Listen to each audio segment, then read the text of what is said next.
Brinklow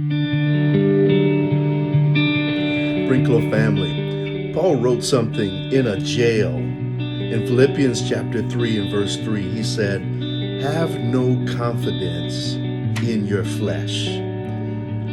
That's easier said than done, right? I want a surgeon who is confident, who's going to cut on me in the surgeon room.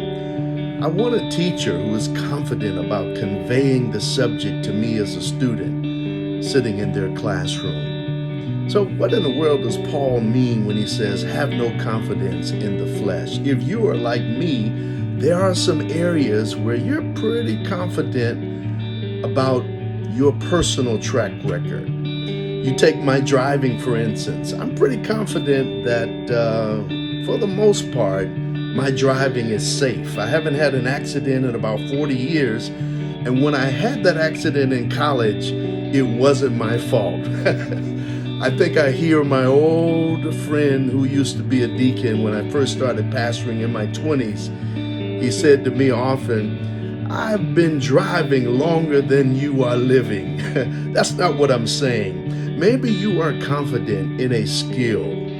Maybe you are confident about certain things. Like, for instance, I'm pretty confident I'm not going to intentionally hurt my wife, my children, my church family, the people I'm in relationship with. I'm not going to intentionally hurt you. I'm confident about that.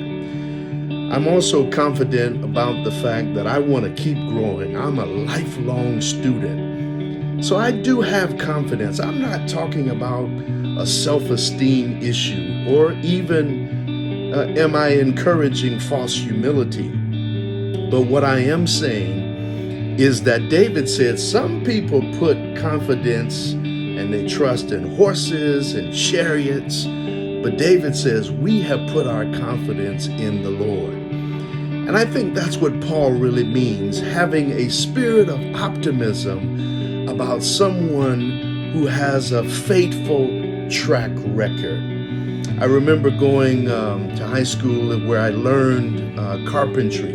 We had a shop class.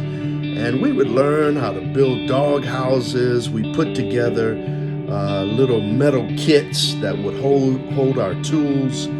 But every student had to be a nail holder for the teacher while the teacher hammered nails with your finger under it. Now, when I first did it, the teacher didn't have a track record with me. And of course, he hadn't nailed anybody's finger yet, but that was a issue of confidence for me in someone else. But what about trusting yourself? Paul says, don't depend on yourself. I love what Jeremiah says.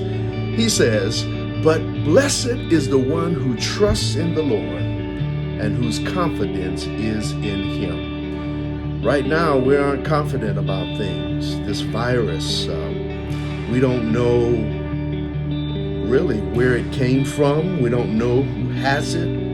I don't know if I have it. And we don't know where it is. We can't see it. We can't smell it. Confidence is waning right now in the economy, job stability, on and on. The message for me today to you is simply this. It is God, the Bible says, Philippians 2:13, the same writer in the same jail. It is God, Philippians 2:13, who works in you to do and to give you the will of his good pleasure. So God places in us the will and the unction to serve him. And he says that's what you can have confidence in. He went on in the first chapter and says, being confident of this very thing, that he who began a good work in you will perform it unto the day of Jesus Christ. Why not trust in God and not your track record? Why not trust in God and not your skill level? Hey, I've even let myself down and my confidence has waned.